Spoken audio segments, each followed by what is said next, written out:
Okay, so today we'll have a quick review of how to analyze a character. This is in preparation for you for writing on your exam, if you were to be writing character analysis. And as well, we will be focusing on one of the assignments, which is character presentation. You are going to choose one character of the Tempest and do a PowerPoint presentation. I will explain to you what is expected from you and what is required from the assignment. For now, when we do any character analysis, you need to identify the character type. Remember when we talked about the terminologies that you can find in drama and also in literature in general, and we talked about some characters that when they started the novel or the story or the play, until the end, they are the same. They never had any changes. They never learned a lesson. They never grew. They never improve. And other characters, we see the dramatic change and a lot of development that they undergo. So this is a brief intro to get an idea what type of character you can see. So you need to determine if the character is dynamic. So a dynamic character is a character that undergoes a development or some sort of a change. Somebody that started as a villain and by the end of the play became a good person, or an evil person and then learned the lesson and he regrets doing bad things to people and so on. Or you might have a character that is learned a lesson or developed. So you will see the change all through the plot.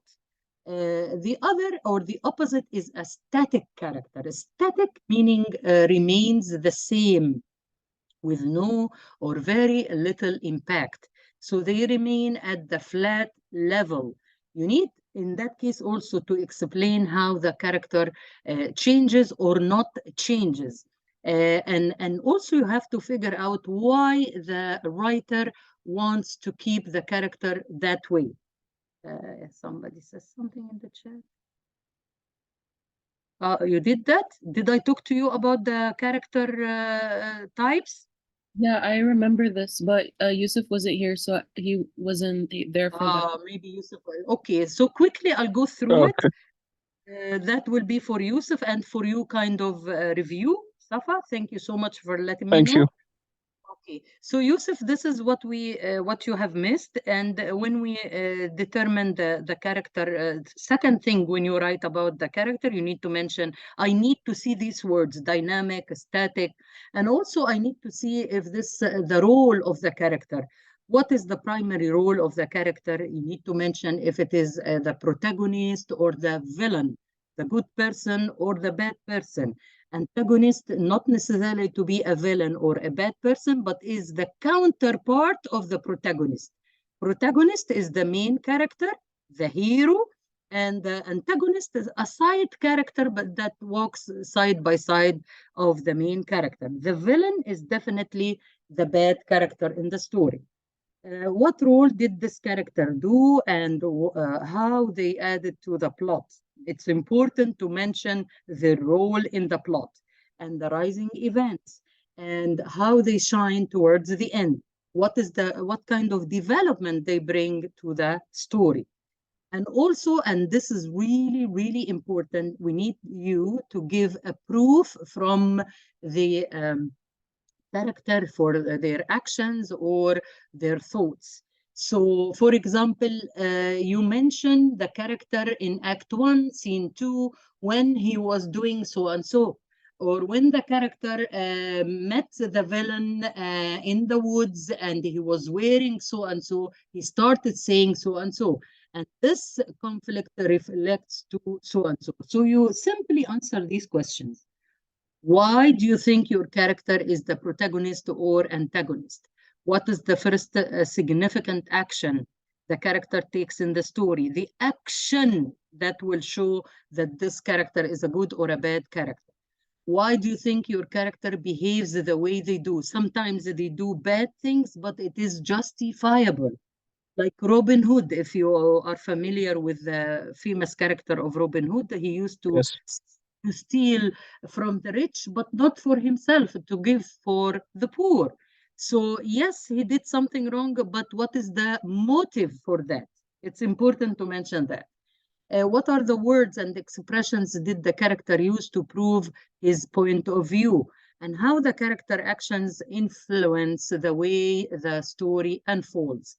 Like Prospero is a really important character. You see how he started, like, full of revenge and full of agony, and he was not happy, and because of what happened to him and to his daughter. And towards the end, he started to lean and to become more lenient and to learn from his lessons, and even to destroy the books of the magic and witchcraft and all of that. So a lot of change happens to Prospero, for example. You need to shed light to the character relationship all through the play, especially with the protagonist, the main character. Again, when you identify the antagonist, you need to show the relation of the other character, like, for example, his daughter.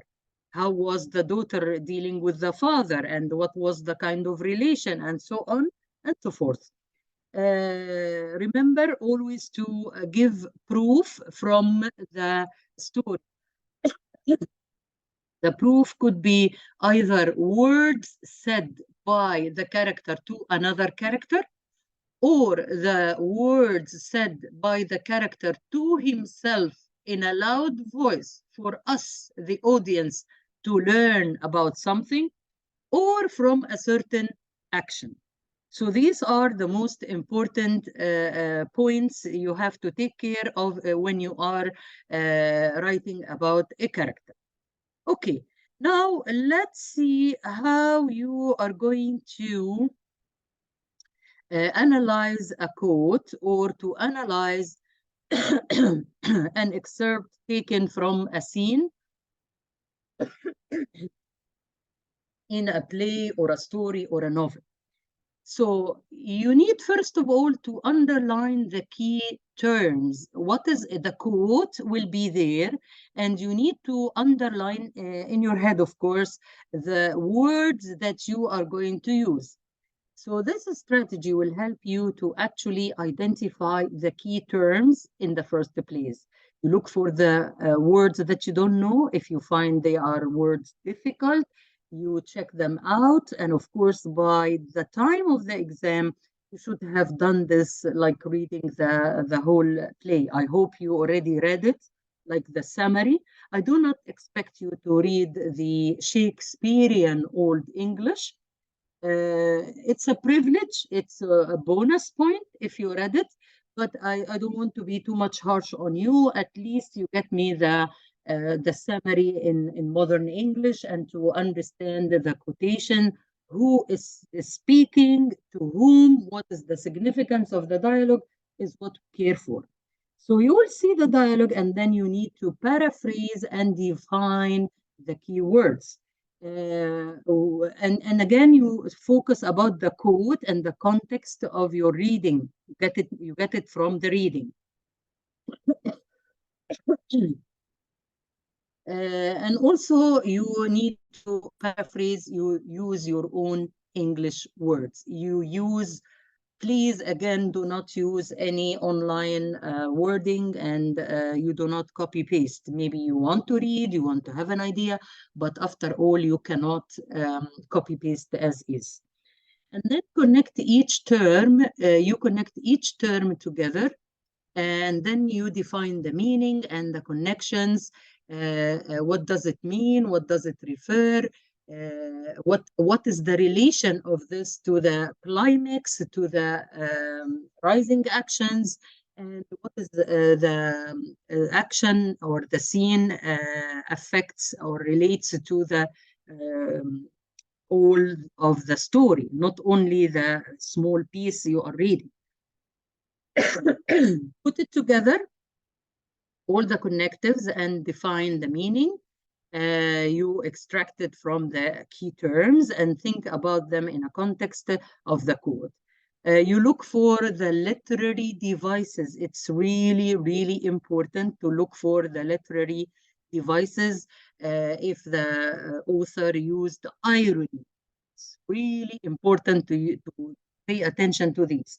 Or any figures of speech. If the writer uses similes or uses metaphor, imagery, alliteration, repetition, onomatopoeia, personification, and also you need to talk about the tone of the writer, and the diction, the choice of the words. You can tell me that the writer choose those words 1, 2, 3 to show how harsh the character is thinking about so and so.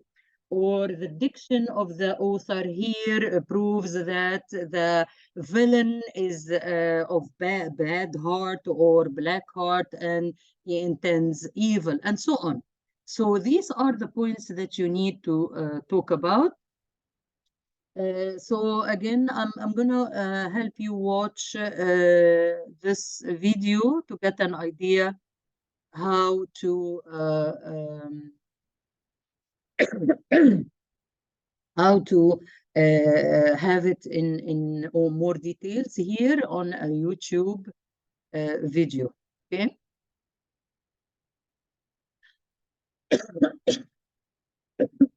Sorry for the cough.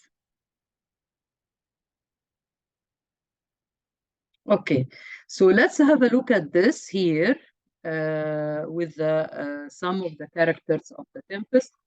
Let's wait for the advertisement to go. Yep. Yeah, okay. So let me share with you, have a look at it, and we'll discuss afterwards.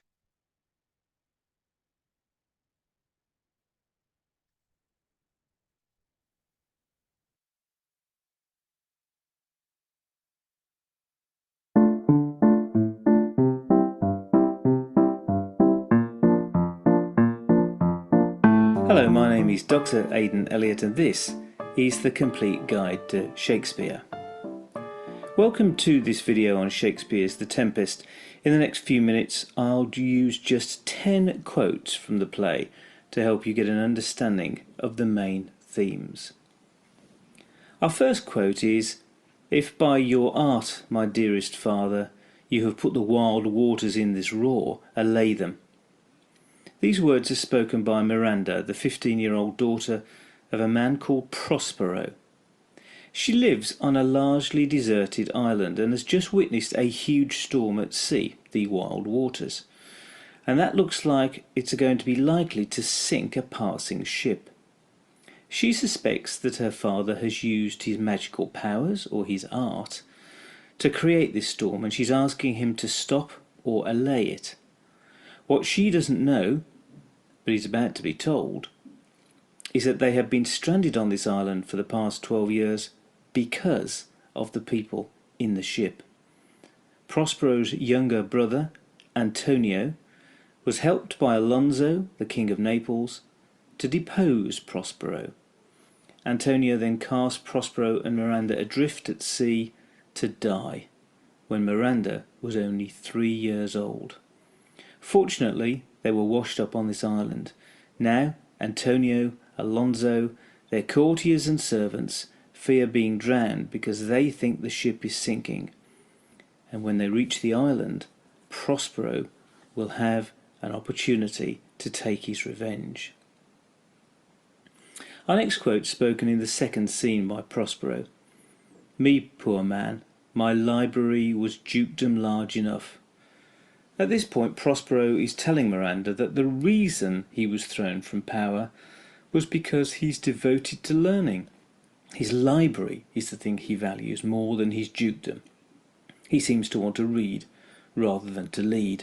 Yet it was this neglect of his everyday duties as a ruler that allowed his brother Antonio to seize power in Milan. So we begin to ask, what does make an ideal ruler? Someone connected to everyday affairs, or someone who remains remote? For I am all the subjects that you have, which first was mine own king. This tells us something about the current mindset of the only native islander, Caliban. He is described as a monster and has been taught to understand language by Prospero. But as this quote shows, there is now a great deal of animosity between Prospero and Caliban. Caliban makes the point here that he was king of his own island until Prospero arrived and took his freedom. This raises a question. Has Prospero effectively colonised the island and imposed his beliefs and behaviours on Caliban? There's nothing ill can dwell in such a temple. The other person on the island is Prospero's daughter, Miranda, who is around 15 years old, and this is what she says when she first sees Ferdinand. He's the son of King Alonso and has also been shipwrecked on the island. Prospero has made sure that he's been separated from his fellow travellers so that he can meet Miranda, not that she knows that. We see here her belief that what people look like is how they are inside. Because he is handsome, like a temple or a holy place, he cannot possibly be bad or ill on the inside. Be not afeard, the isle is full of noises, sounds and sweet airs that give delight and hurt not. This is part of one of the most lyrical passages in the play, describing the magical music that can be heard around the island. The lines are spoken by Caliban, and in giving such a beautiful speech to a supposed monster, we get the impression that Caliban can be empathetic, and he does respond to the sweet airs or music and the delight it offers. It also suggests that some of the work Prospero has done to educate Caliban might have had an effect. The previous quote also makes quote number 6, spoken by Prospero, slightly more difficult to understand. A devil, a born devil, on whose nature, nurture, can never stick. Prospero here is suggesting that Caliban cannot be made good. He's born a devil, and that nurture, which is education and training, cannot improve his nature. Yet, as the previous quote suggested, there is something in his character that is empathetic. What we have here is someone described as irredeemable. But from what we've seen, we must doubt this conclusion. At this hour lies at my mercy all mine enemies. As the play has developed, Prospero has used his magical powers to orchestrate events. Miranda and Ferdinand met and fell in love, and their love is designed to unite Milan and Naples. Caliban had plotted to kill Prospero, but that is now under control. And Antonio, Prospero's brother, and King Alonso are now being brought to Prospero for a final confrontation. Prospero's word mercy is important here. Does he take revenge, or is he merciful towards his enemies? How beauteous mankind is, O brave new world that has such people in it. Late in the play, Miranda meets all of the people who had been shipwrecked on the island, and she is amazed by how magnificent they are. Yet we know that many of them are far from admirable. We've seen several of them actively scheming to kill other people for their own advantage. Yet Miranda still thinks that what she sees on the outside, their appearance, matches what is on the inside, their character. This is important because we'll shortly find out that Prospero plans for Miranda to become the new Queen of Naples, and her statement here throws some doubt on her ability to rule effectively. Will she be too trusting of others when we know people can lie and be manipulative? I'll be wise hereafter and seek for grace. These simple words suggest that Caliban realises his error in being so antagonistic toward Prospero and will seek grace, which can be interpreted as hoping that Prospero will forgive him or that he will look to please Prospero. Now, these words are often cut in productions that adopt a post-colonial interpretation of the play. They don't want Caliban to be seen as compliant with Prospero. The contrarian argument, of course, is that Prospero's methods have eventually created a situation where Caliban is learning a new set of rules by which he will live. Lastly, a few of Prospero's final words. Now my charms are all o'erthrown, and what strength I have's mine own, which is most faint. Prospero abandons magic or charms and accepts that the only power he has lies in his person. And he admits that without magic, his power to influence others is faint or weak. As the play ends, we'll hear that Prospero is returning to rule Milan, and that his daughter will become Queen of Naples when Alonso dies. He seems to have won, but there remains the uneasy sense that he's not returning to a life he really wants. In addition, his brother Antonio, although offered forgiveness, is silent and does not accept it. This suggests that there is unresolved trouble still ahead. So do look out for some of these features as you read, watch and study the play, and I hope that this brief video has given you some new insights that will help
I was talking and I was thinking that the video, the microphone is muted, so I'm gonna repeat again.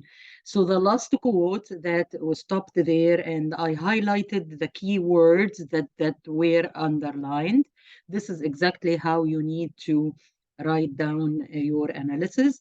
The professor in the video was explaining what you need to write down, which is the key words mentioned, and you need to paraphrase, explain the meaning, and show us the significance of the quote to the whole events of the story and all the characters affected by this quote. So if you notice, the last quote was said by Prospero and affected his daughter Miranda and Fernando, the one she fell in love with, and also all of the events affected by this towards the end of the story. And I was also commenting on the very first quote by Miranda when she was looking at the ship that was about to be wrecked in the tempest, which is in the storm, and she was praying that her father could help and save those people on the ship. Her father, because of his magical powers, and she thought he would be able to save them. This is here irony. So you need to mention that it is this scene or this quote reveals a lot of irony, because Miranda didn't know that these very people whom she is praying for their safety were the very people who put her and her dad into exile on the deserted island. So literally they are enemies, but she never knew. Okay, so you can write about that and explain that this is kind of irony. Okay. All right, so I'm gonna stop here